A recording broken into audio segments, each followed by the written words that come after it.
Ja, herzlich willkommen. Wir haben Donna Fox hier bei uns heute. Donna wird uns erzählen über die Kampagne, die sie in Norwegen gegründet hat, die schlussendlich zur Doppelstaatsbürgerschaft in Norwegen geführt hat. Das Interview und das Gespräch wird auf Englisch durchgeführt werden. Also wir werden jetzt auf Englisch umschalten. Aber wir können sehr viel von Donna lernen und freuen uns wirklich auf dieses Gespräch schon mit ihr. So, welcome, Donna. We'll be conducting the rest of the conversation in English. But I just introduced you. Maybe you can start off by just giving the audience a bit of a background of yourself and what brought you to Norway in the first place as an Australian, and what led you to start an initiative to fight for the dual citizenship in Norway. Great, thank you, Gabrielle, and hi to everybody that's online watching this live and the people that will join later when they have a moment to watch this.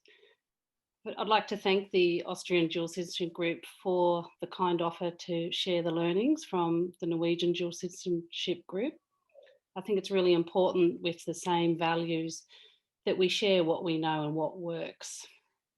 I strongly believe that you will win. I want to put that out there, but it will take time, energy, effort, and a lot of patience. So my name is Donna Fox. I actually did study German at high school, so I understood a little bit, but I couldn't do this in German, unfortunately.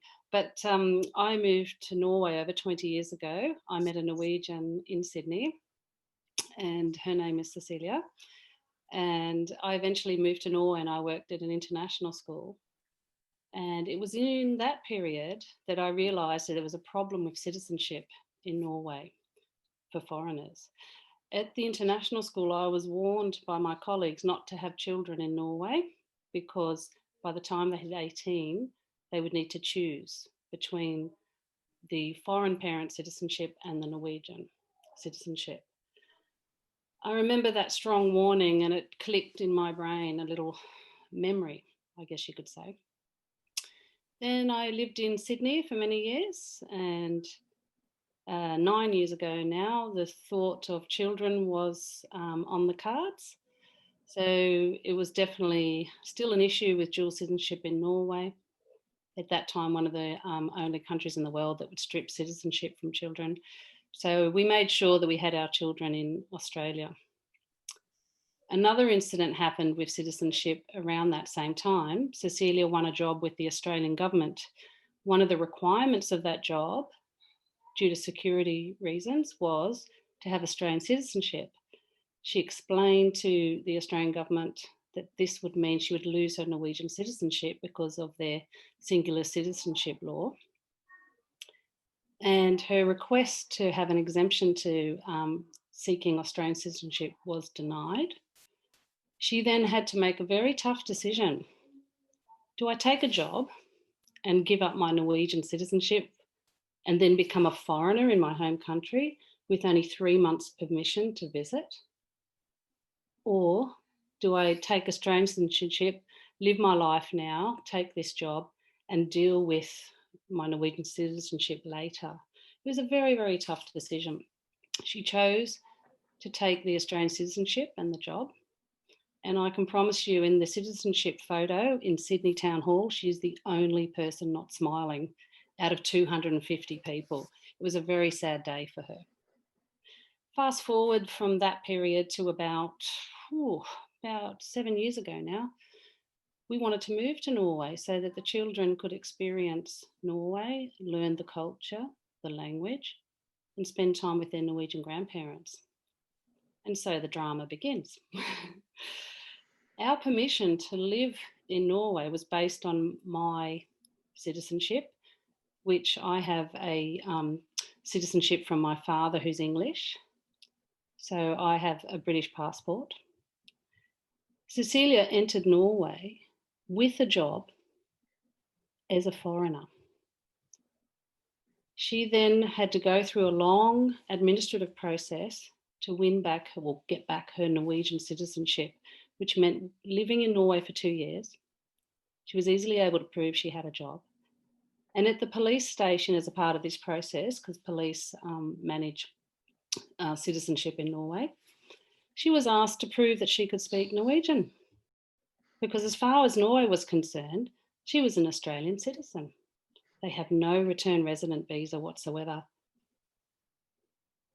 At that police station, Cecilia was so offended and said to the policeman, "I'm speaking fluent Norwegian with you. I went to school here."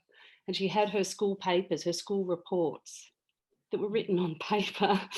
And he said, it's the law, it's the rules. You have to prove that you've been to these courses and you need to go to this particular beginning Norwegian course. And I said in a big voice, "Well, we'll go to the media." And he went out the back and he came back and he said, "We don't normally do this, but we'll make an exemption." I don't know how many other people went through this process of being insulted about their mother language, their mother tongue, their mother country. So it was when we moved back to Norway for the young children that Cecilia and I started the movement called Yes to Dual Citizenship. We started conversations. We started finding out why Norway didn't allow dual citizenship. We realised very quickly that the politicians had no idea how the law was playing out in real life, in people's lives. So what we did, we started to work out, what can we do? We started to talk to other people that had already been down this journey of trying to get dual citizenship, the law changed, and it made some inroads, but the law still wasn't changed. And then we suddenly blew in from Australia saying, we want to do this, we want to change this. So we talked to everybody, we expanded the network. We never said no to anyone who wanted to help us. We brought everybody in who wanted to help us, who was genuine. And it's through that power of bringing in people and influencers that you can make a huge difference. In the early days, we wanted to fully understand what the political parties, what their views were on dual citizenship, above and beyond what they put out there publicly. So we arranged meetings with political parties, and they were very interested to know if we were a formal group or an organisation.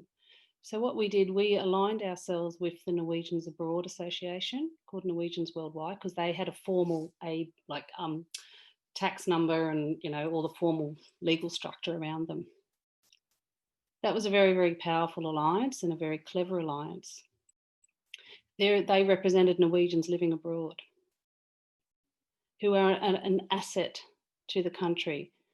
And in those meetings, we listened to what the political parties were saying to us as to why they did not want the law to be changed. That gave us the intelligence to understand the thinking, and we went away. And at the same time, we were listening to what people were telling us about their real lives and what was going on with the law.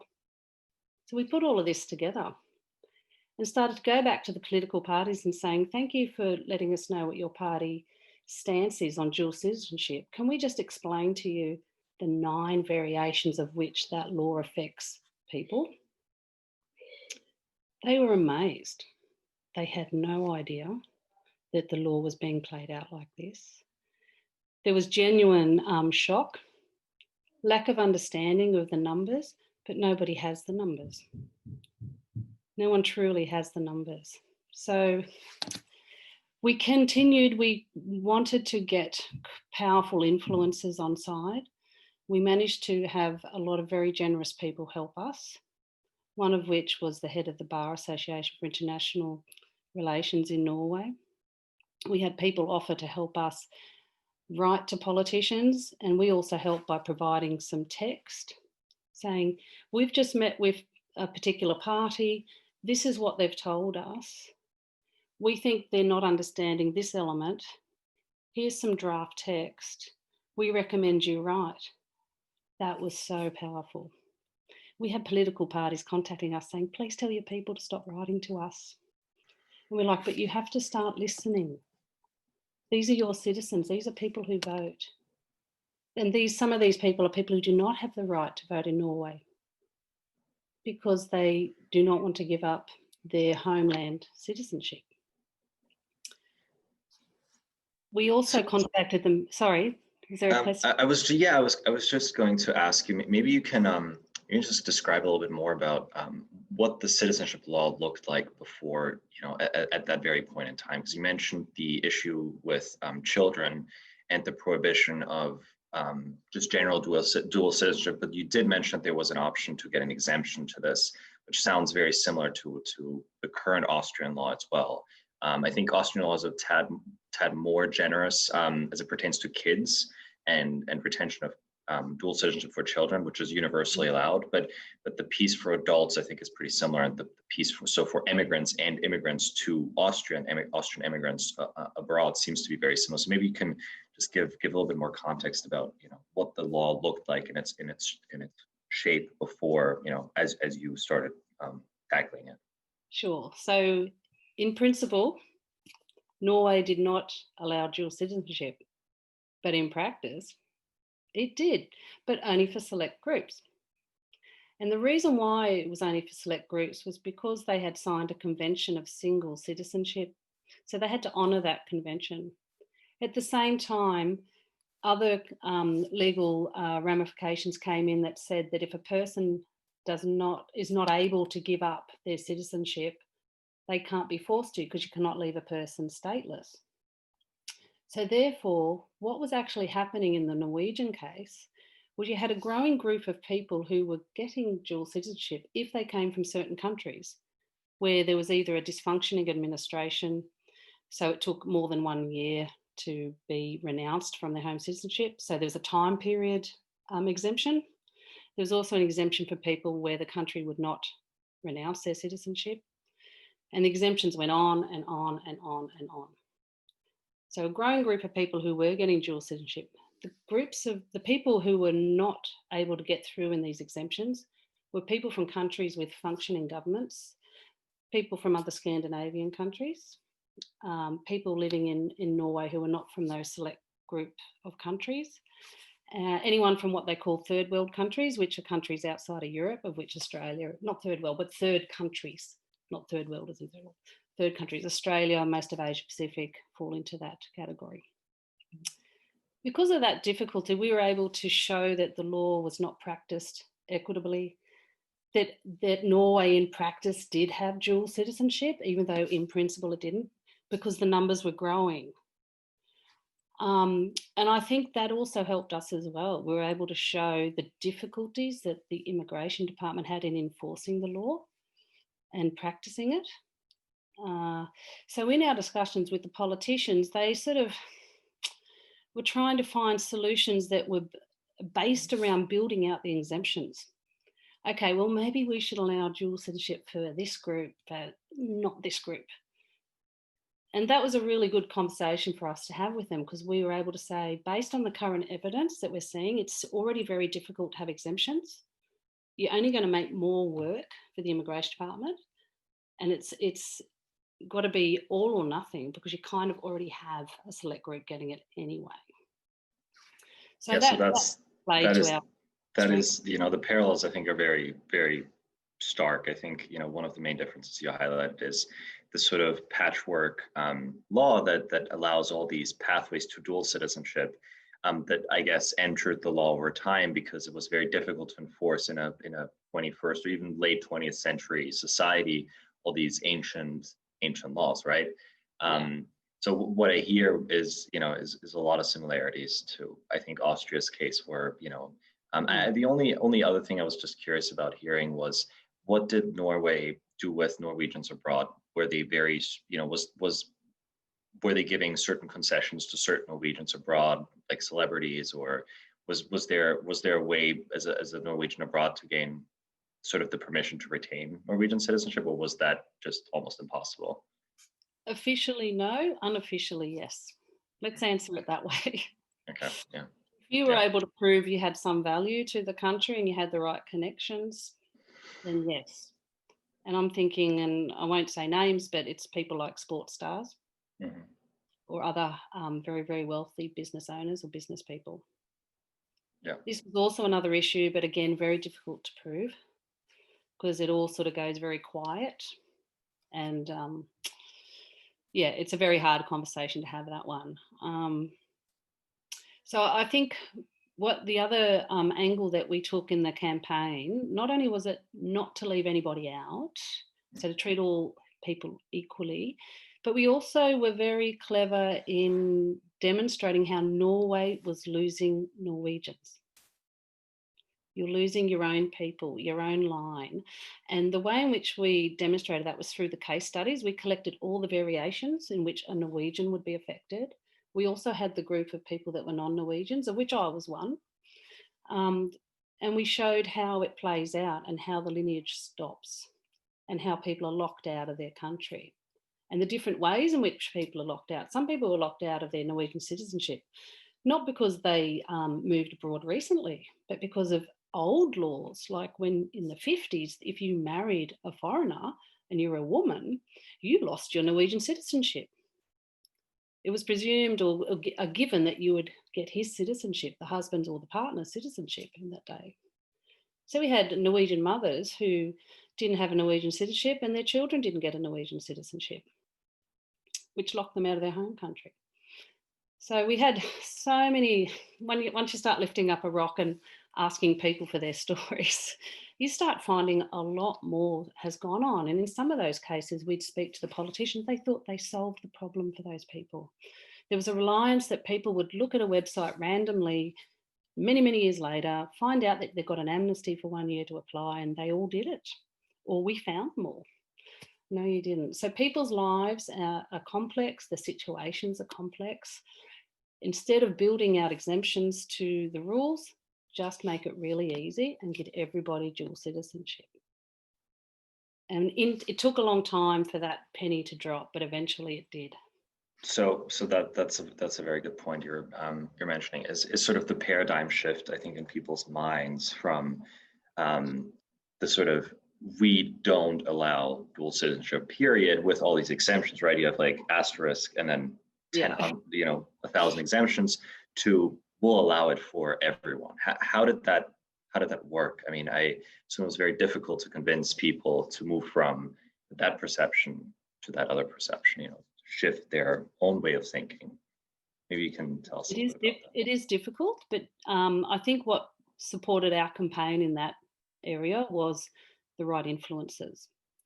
So, for example, we would have hear interviews from the head of the immigration department stating his opinions, his personal opinions, which was very unusual to do, but anyway, publicly state his personal opinions on the dual citizenship saga in Norway. And he was basically saying it would be much easier for his department to administer it if dual citizenship was allowed blanket. We also had a very powerful lawyer from the Bar Association lobbying and helping lobby on our behalf in the right circles, demonstrating why the law was very difficult. So he could talk law, he was able to give examples. That also helped. And then just people writing in, telling their stories, explaining it in their own words, explaining why they would like the right to vote in the country in which they live in, explaining why they're losing rights in the country that they're living abroad from Norway in, how families were getting split. You had families with 2, 3 different citizenships, depending on where the children were born. And we had to try and keep the emotion out of it. I think that's another really important point. You will hear arguments or counter arguments that can be a little bit offensive. We're talking about personal identity. We're talking about your nationalism, your country. I think by sticking to the facts, it did help us, and by demystifying the myths. There's a lot of myths that a Norwegian is only a Norwegian if they live in Norway with their Norwegian citizenship only, and they look a particular way and behave a particular way. Very, very hard to have those conversations because everybody has their own opinion. So we've got to go to the facts. This is how Norway is today. This is the composition of people living here. We went to the Stats Bureau and got the numbers. This is the people who've been receiving dual citizenship, and this is the country where they've come from. And look at the people who are living in Norway and where they're from. And they are choosing not to take Norwegian citizenship and taking the right to vote because they don't want to lose that access. So we went down that path as well to use the facts as much as possible. No, I think that's really powerful, because at the end of the day, the emotions you can debate, but the facts are very hard to debate. So, I guess in your conversations with the different political parties, who were the first partners that you found? What parties were willing to sort of publicly support you, and which parties took the longest to kind of pull over, and how did you eventually get to changing the law? So maybe walk us through that. So you have your campaign set up, you have your mindset to it, you have your facts in order, you start your alliances sort of outside of the political parties. So now, as you start speaking to politicians, I assume, they started joining you, as you told us in our prior conversation. So how did that work? We had the good fortune of having the left and the far left already supporting dual citizenship publicly and in their what's called a party program. So that was straight away we had two parties on board for the campaign. However, they were very small parties. They would not get the majority vote. So we worked with them as much as possible, as often as possible as well. So we did interviews with their leader, and from there we started to work on what the other political parties were saying and try to understand why they were saying it. In time, we understood that there was very split for and against within the party, but the politicians had to stick by the party program and the party line. But outside of formal conversations, we were hearing something very different. So we're starting to realise there is a little bit of an appetite for this, but they're caught by this party program. So we were often told, oh, we can't support this policy because it's not in our party program. So we said, okay, so when do you make your new party program? Oh, that will be, and they tell us when. We go, great, we're coming. And we also influenced as much as possible the grassroots level of those political parties, so the youth parties. Started talking with them, sent them our brochure, sent them our information, offered to speak to them, answer their questions. And we found there was a lot of forward thinking and support, because young people are very global and they get it. So that helped. But then they were becoming advocates on our behalf within their own parties, having debates on Twitter. And they had to be careful because they didn't want to be seen to be against the party line. But we were having debates and conversations, trying to get people to understand what's really going on here. I think that really helped, getting in with the youth parties. We attended what's called Doppelstaatsbürger, which is a political debate week. We hosted a debate there, and we brought together two parties with opposing views, one of which was Arbeiderpartiet, who never ever formally said yes to dual citizenship, I'll just mention, who we thought all along would be one of the first big parties. They never ever said yes. Is that the equivalent to the Social Democrats in other European countries? Yeah. The Workers' Party? The Labour Party. Labour, yes, Labour, yeah. Mm-hmm. Totally shocking, very, very disappointing, very split inside. Still don't understand why they never really fully came round. But anyway, leave them to the side. We had other ones to work on where we were making inroads. I think it was through the Right Party. That was one of the bigger parties that we were getting inroads in. We had influencers on the inside working very hard. The Right Youth Party had, prior to us starting our campaign, had already been lobbying internally for dual citizenship within the Right Party. So that is a fantastic win. One of the people who put forward that proposal joined up into our committee. That was Ingrid. She was very connected, a very highly intelligent young woman, and she was able to continue that motion with the right circles and with the right influences. At the time, sorry, I've just been told it was the Liberal Party, the Right Liberal. So they eventually said yes, even though the Prime Minister was from the Liberal Party and she still personally was a no. That was incredible. The Høyre, the Liberals, they joined with Fremskrittspartiet, which were the far Liberals, and They were more interested in dual citizenship because it meant that they could take a citizenship away from someone and send them out of Norway.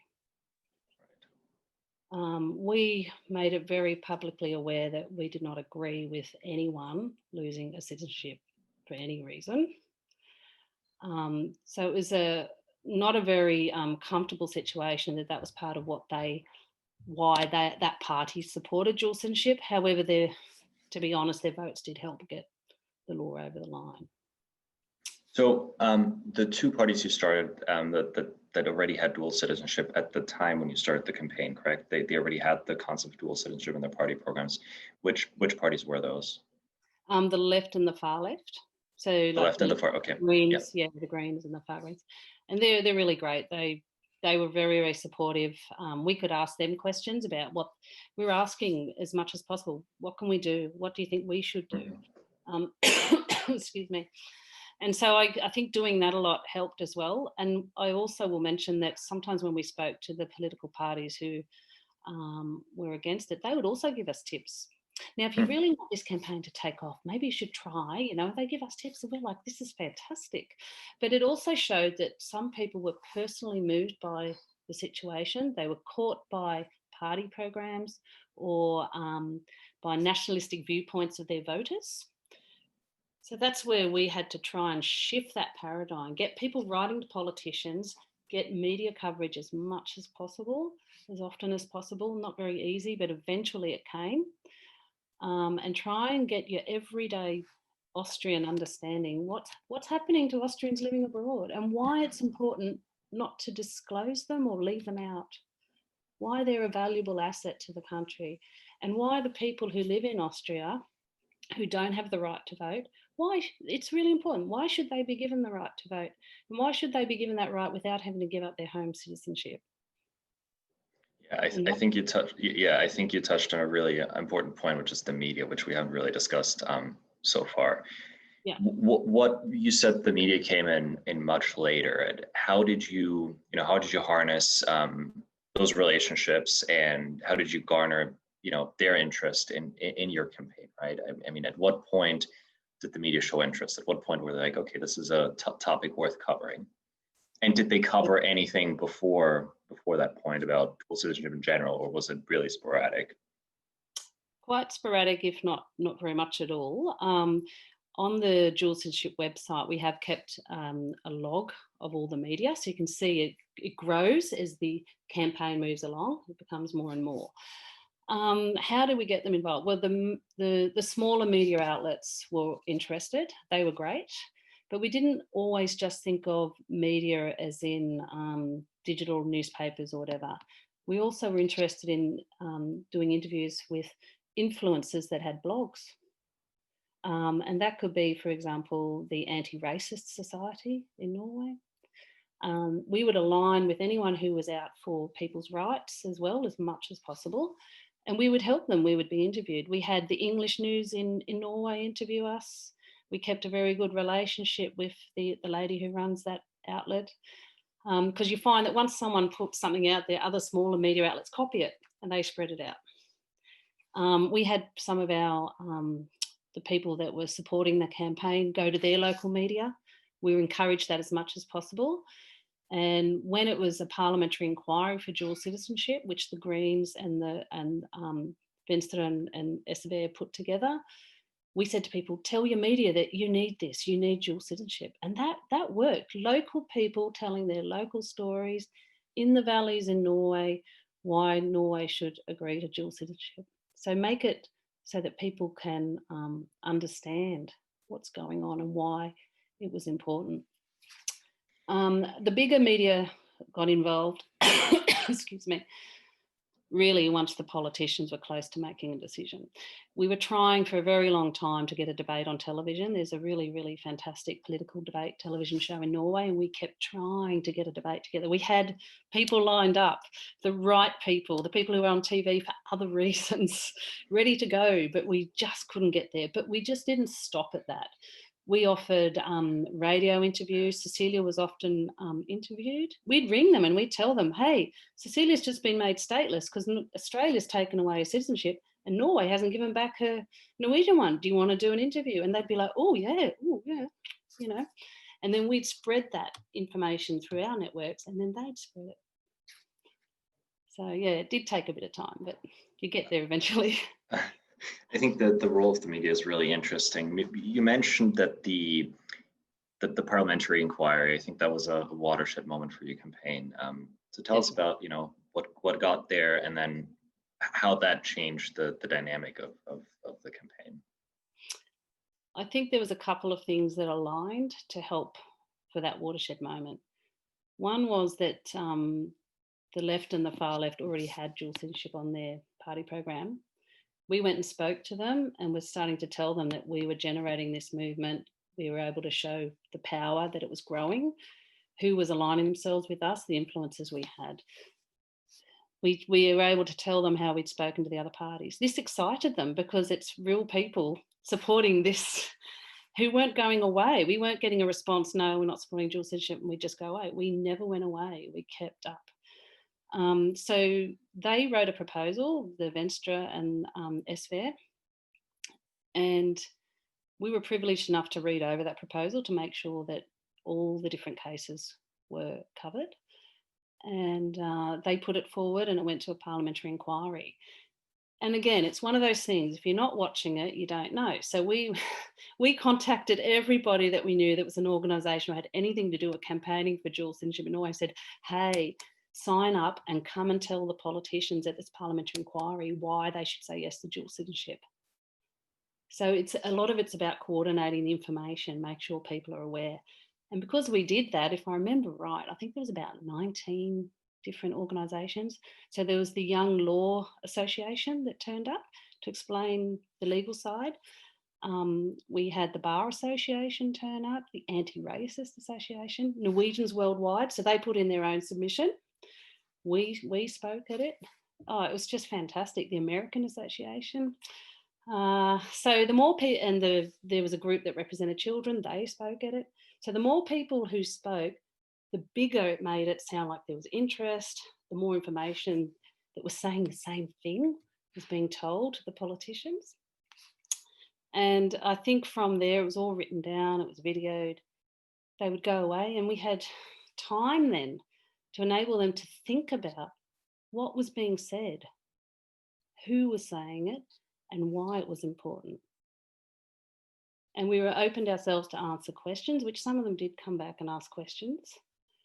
We then,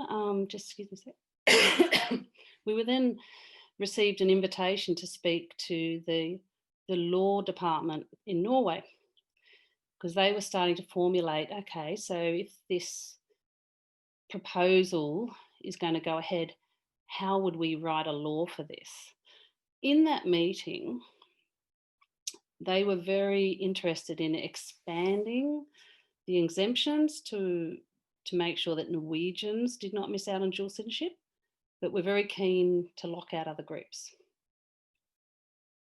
And it was so clear to us that they had their mindset on this, but they just wanted to hear our point of view, I guess. It was a really, really interesting meeting. It was Norwegians worldwide and the Doppelstaatsbürgerskap, our group, that went along. And I'm convinced that we managed to get them to think otherwise, because their ideas didn't carry enough weight. It didn't get through. So I think we had a lot of luck. We had a lot of people helping. We had the right people helping us, people that were passionate, influencers. We got everyday Norwegians talking about dual citizenship. Whereas previously it's like, no, they can't have that. They're getting, you can't have two citizenship. What about 3? What about 4? Or, oh, you're coming to Norway to get all our benefits. Oh, you want to come here so you can study for free. All these myths, all the myths. We finally got people to understand, in a globalised world, and with all the other Scandinavian countries saying yes to dual citizenship, why isn't Norway saying yes? There's no reason to continue to say no to dual citizenship.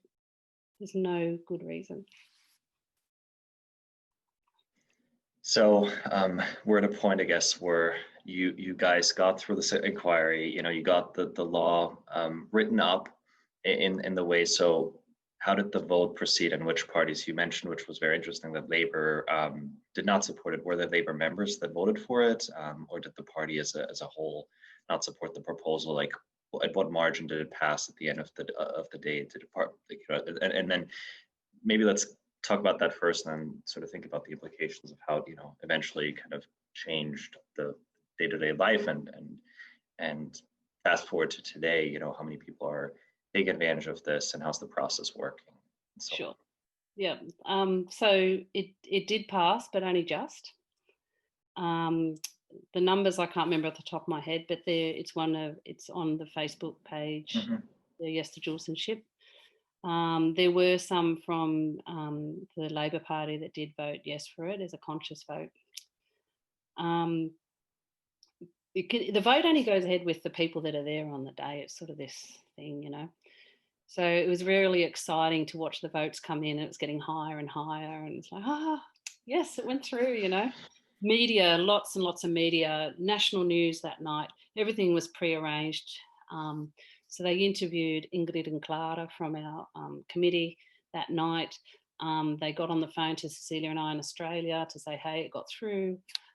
They had a mini debate on the television that night to talk about it and the impact. So again, educating people, educating.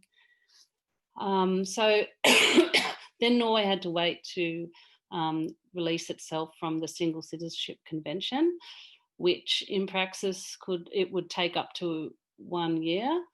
So the law was able to be officially passed from January this year, 2020. COVID hit. And when the law passed between January and March, apparently there was a large number of people that applied for dual citizenship.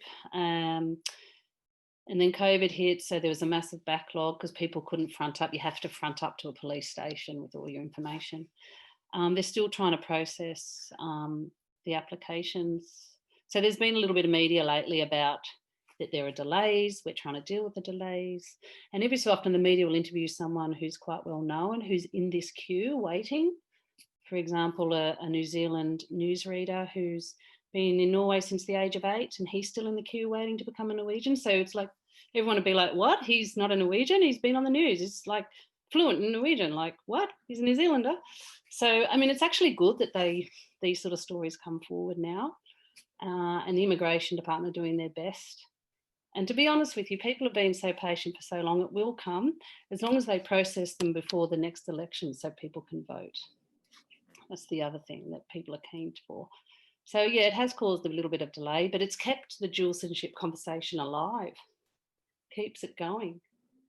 So yeah, it's really amazing and quite exciting. I remember from the from reading from your, it was either on your website on the Norwegians Worldwide, that the law also includes the option to regain your Norwegian citizenship if you had lost it in the past. Was that controversial, including that into the bill? Because I know from Austria, a lot of times it's sort of time-based, where from now onward, you have a certain right. It's very rarely backward-looking. Yeah. How did they feel about? Because you said there was an option to regain your citizenship beforehand as well, before you changed the law. Austria, again, it's the same. You can have the option as a prior Austrian citizen to go back at some point and reclaim your Austrian citizenship, a process which is very difficult as well. Not the easiest. And you said Cecilia went through this as well.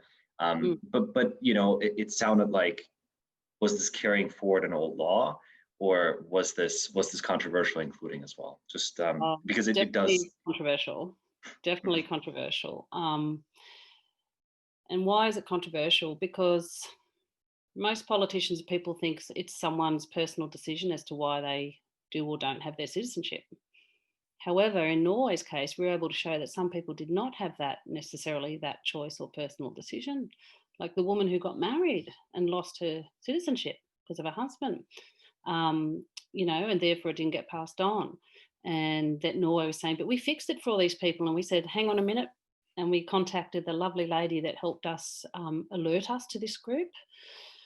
And she said, I can give you names. There's lots of people. So this helped us. We were able to show, again, the principle of having exemptions does not work, because there will always be someone with a circumstance that's left out.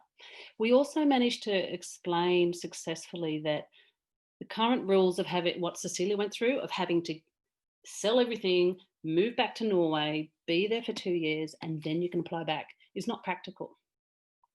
You can't expect people over the age of 60 to sell a property and come back to Norway and do all the proof of why you can live in Norway, and you've got to have a job and all this. So we just said to them, look, seriously, don't make people turn their lives upside down.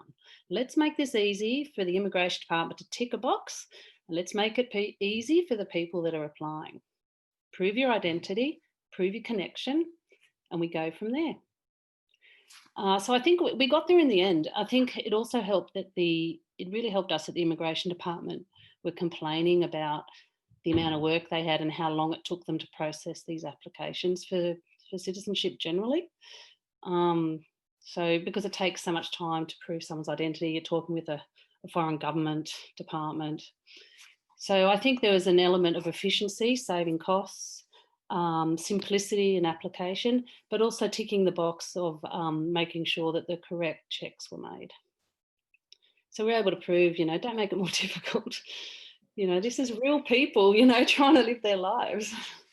One thing that you mentioned a lot of times was the simplicity in processing applications and making the work easier for the immigration departments. I'm curious to hear more about that piece, because again, I think we have a similar system in Austria where the immigration departments are overwhelmed with the sheer amount of applications they're getting, the complexity of the cases, the complexity and uncertainties of the law.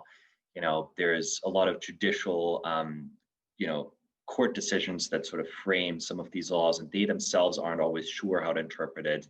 They don't want to, stick their necks out too far either. So they tend to err on the side of, denial first and let people kind of appeal it in court rather than making a decision themselves. So I'm curious to hear that aspect, if that had, played a role, and to what point, you said the police is the one that processes it in Norway. So how did you work with the authorities? Did you get them on the side? Were they a partner in all of this? What was their position? I mean, understanding that they're usually neutral, supposed to be, neutral to partisan politics, but just curious what role they took. They definitely were not a partner, because they're meant to be neutral in their roles. We were able to demonstrate how different police districts were handling the law differently and interpreting it differently, which was confusing for the people applying, because we were getting people with different outcomes depending on where you were. So we were like, oh, let's all go to that district, because there you'll get a yes for exactly the same story that you got a no from over there. We were able, because again, the people were sharing their stories. This was very, very powerful. They're real stories. We understood that there was an inconsistent application of the law by the police. We had people write in and complain and tell their stories to the police and the politicians about the red tape that they had to go through and the issues that they were having with the inconsistencies. That also helps.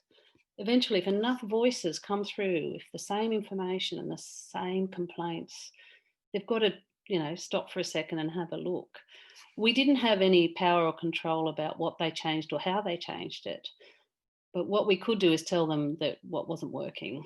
The only time we really had some slight influence was probably in that meeting with when they were with the lawyers, and when they were trying to say, look, we want to build out the exemptions. And that's when we were able to say, are you crazy? Do you want your immigration people and your police to be there all day, just, processing paper? And we also said to them that if you do that, more and more people will inadvertently get dual citizenship, because the 1 year will pass. So they had such crazy exemptions that we're able to prove, don't go down this path, because you'll create more inequality and more issue. We already have an evidence base of this. So it's out of our control, definitely not a partner. Get people to tell their stories, and we had to just keep telling them this is the issue and this is how to solve it. Just make it easy. Look at what other countries are doing. We kept saying, talk to the other Scandinavian countries. How do they do this? And luckily, we recently had Denmark, not so many years prior, saying yes to dual citizenship. So we were able to talk to people down there understand what they were doing and how it was working. They had an amnesty period where people could apply, and we kept saying, look what they've done. You don't have to reinvent the wheel, just copy because it's working, and learn from them what didn't work so that we don't copy the same mistakes in Norway. So I think that actually really helped us as well.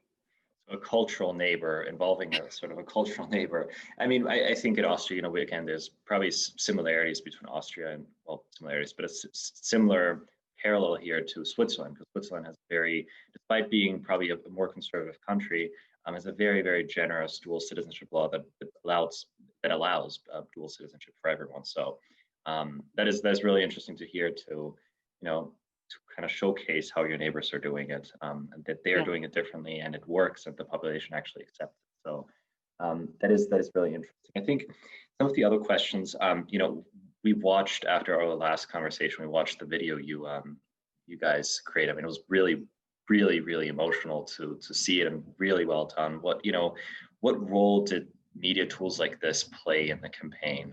You know, you mentioned the video was very powerful, but how did it, you know, how did it help convince people to challenge their own perceptions, and what other tools did you use of that kind?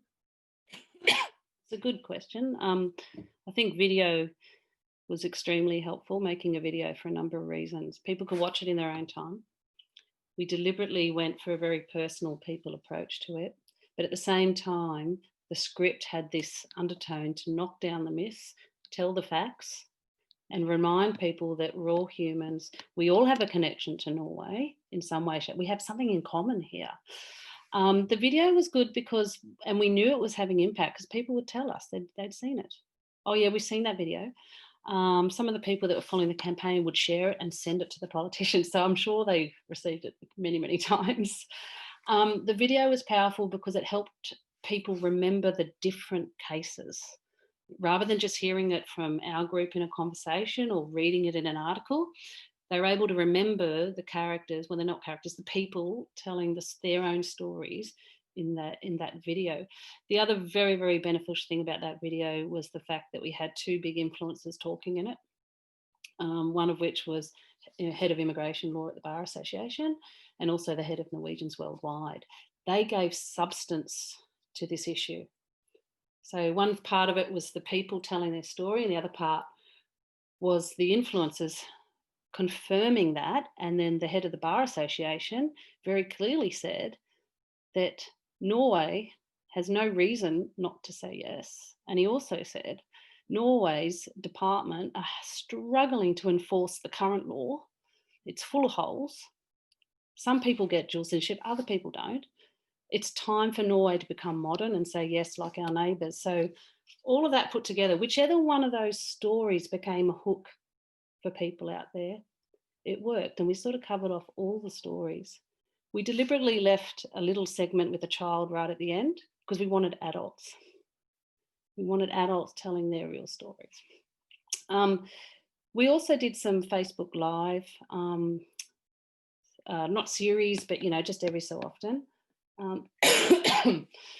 But the video did help. I think whenever we went somewhere and spoke to people, we'd just take a photo. So we tried to keep it simple because all of this was done, we weren't paid for any of this. We were doing it all voluntarily in our own time. All the people we spoke to, all the people who helped us, all did it voluntarily. It was a fantastic people power movement, all with the same goal. So we just kept up with where things worked. The other thing we did was we maintained our Twitter channel. We were looking for people that were commenting on dual citizenship, referring them back to our website, saying, hey, have you seen this? We'd get involved in debates on Twitter, or we'd start debates with people, conversations that turned into debates. So we kept the topic live as much as possible and as often as possible. Great. That's, yeah, great. This is, you know, super, super helpful for us as we sort of think about the tools in our toolbox that we can use to sort of replicate some of the successes you have done. Just one quick question: How long does it take to you know, from beginning to sort of passing of the law? How much time passed there from the moment when you decided, okay, you know what, let's do something about it, to the point when you were able to change the law? Yeah, I'd say it's hard to say because it sort of happened a bit organically at the beginning, but Probably 5.5 to 6 years. Okay. 5.5 to 6 years. All right, great. Yeah. So, I think that's a pretty, if you can affect so much change, I think that's normal. You have to change people's hearts and minds. So it takes time. Won't happen overnight. That's right. No, that is helpful. So I think the last question I have before I open it to anyone else and on the channel is, people listening to this video, how can they support us as a campaign? How have you managed support from others? Well, what would you share with the listeners to this video and the people who watch this video later, how they can support our campaign? That's a great question, because I think I would say that would probably be the most common question we received. And what I would say to that is act as an individual and also support and act with the group. And by that, when we would say to people, can you help us? Can you write to someone? People would do it. And then it was so joyful. They'd write back and say, I've written to them.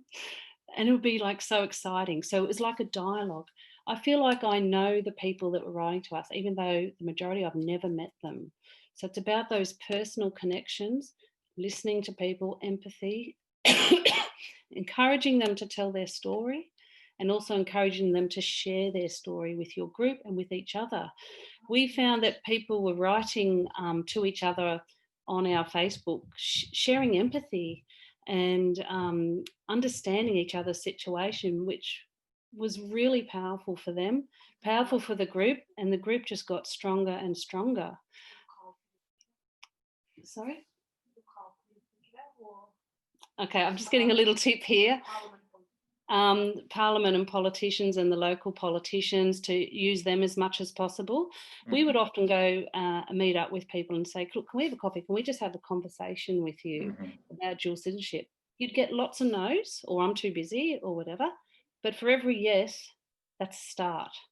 That's an absolute start. So I think it's really important. Don't lose hope. Don't give up. People will say no, but it takes time for them to change, like you've been saying, the mind and the heart. And in addition to that, it takes time for people to really understand what the issue is. Mm. So, I think that's probably the main points there, to bring people together, but harness their energy to support the campaign.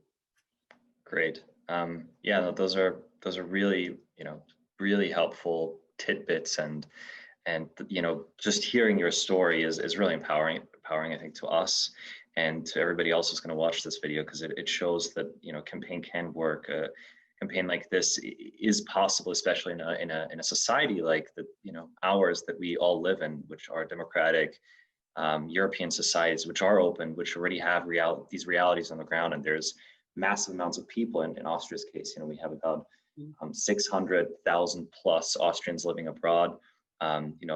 Over 1 million probably foreigners living in Austria itself, who aren't citizens of Austria. So that problem already exists, and there has to be a way to deal with it. I think the biggest message for me was to tell our stories, because a lot of people really aren't aware of the real life implications. I think there's a way of thinking that kind of sees this as loyalty conflict or personal choices, and a lot of times, most cases, it's really not. It's much more complex than I'd like to, or convenience. It's not out of convenience.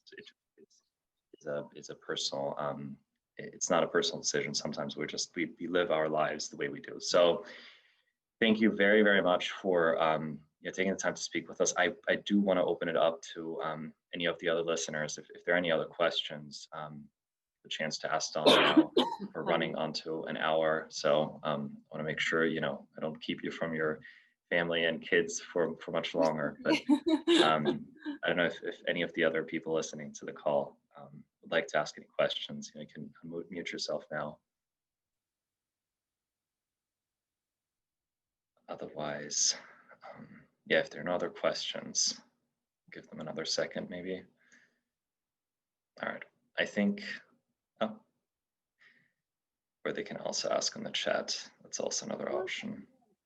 And the other thing, Gabriel, because I know a lot of people will watch this in their own time, because we've got different time zones going on here. I'm happy to, if people want to ask questions to your group and you field them back to me and you can respond to your group with those answers, happy to do that as well. Because I've only really just scratched on the surface here tonight. There's the devil's in the detail, and you mentioned just before about loyalty, like that's a really big one. Yes. There's a lot of information on our website about that, about how we tackle that. It's a difficult one because it's emotionally based. Yes. It's emotionally based. How do you measure loyalty? They would say to us, "Oh no, we can't do that. That's not, you know, they won't be loyal to Norway." And I'd say to them, "Well, how do you measure loyalty?" Yeah. You know. No, those are all really good points, and you know, your website obviously it will be a big resource to all of us to learn from and take some of these concepts, because they clearly have worked. So all right, if there are no other questions, I just want to thank you so much for, you know, for staying up and talking to us again. You know, we really enjoyed it, and this video will make its rounds, and I'm sure people will find this a really useful resource over time as well. So we'll make sure to listen back to it as we forget things, you know, and we'll reach out to you as well if we do forget things. So I'd be more than happy to help as your campaign develops, because depending on where you're at, I have a lot of history that's not on the website actually. That I'd be more than happy if you come to me with questions. I'll dig into that and help you out, because you're going to win. It will take time. It will take a lot of time. Keep patient. Keep telling your stories. Keep reaching out. You will win. And I tell you, we'll all be celebrating with some good Austrian food and beer. I would love that. Yes, I would love that. All right. Thank you so much, Donna. Thank you. You're very welcome. Thanks for coming to us, and have a good night. Bye-bye. Bye.